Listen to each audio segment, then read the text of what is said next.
Bagian lain dari ekuitas yaitu dengan adanya pembahasan mengenai penghasilan komprehensif lain atau ada comprehensive income.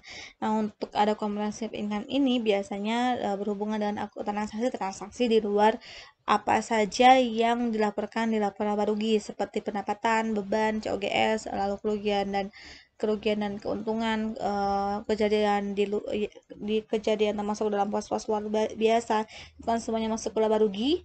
Nah, di luar akun-akun tersebut, jika ada transaksi lain yang menghasilkan keuntungan atau kerugian bagi perusahaan, itu diakuinya di adat comprehensive income ini.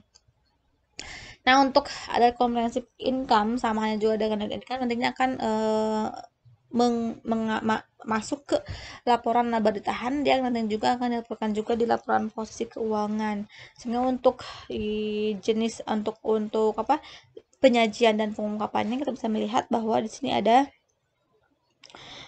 jumlah ekuitasnya berapa ya, bisa dilihat bahwa penyajiannya seperti ini, dan ada saldo labanya juga yang berasal dari RS statement, serta ada transaksi-transaksi yang berasal dari other comprehensive income seperti adanya selisih kurs, selisih atas perubahan ekuitas dan seterusnya.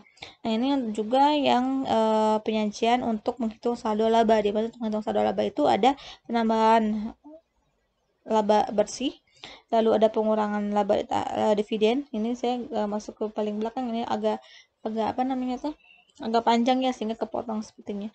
Lalu di sini ada contoh pelaporan ada comprehensive income, di mana untuk ada comprehensive income itu tidak masuk ke laporan laba rugi, itu terpisah dari laba bersihnya. Untuk pengungkapannya bisa dilihat bahwa tambahan modal store itu dinyatakan bahwa di sini tambahan modal store itu ada ketika adanya selisih atas perubahan ekuitas, di mana adanya pengalihan aset kepada PT Indo Biskuit yang kemudian bergabung. Berarti di sini ada pengakuisisian perusahaan A oleh perusahaan lain, dan ketika terjadi transaksi akuisisi tersebut, ada perbedaan nilai antara harga akuisisi dengan harga aset bersihnya, sehingga timbullah perbedaan nilai. Nah, perbedaan nilai itu pada saat akuisisi daunnya sebagai tambahan modal di sektor. Lalu untuk jenis yang lain, penjelasan yang diungkapkan di CLK terkait dividen, bahwa dividen yang dibagikan itu berupa kas. Nah, ini sesuai dengan rapat pemegang saham yang diadakan per tanggal 15 Juli. Dengan adanya penambahan cadangan umum dan pembagian dividen, berarti di sini laba yang diperoleh oleh perusahaan itu dialokasikan ke dalam dua penggunaan.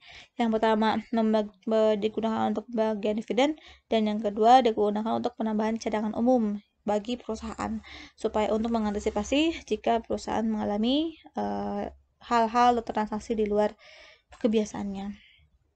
Demikian yang dapat saya sampaikan terkait dengan ekuitas. Terima kasih. Assalamualaikum warahmatullahi wabarakatuh.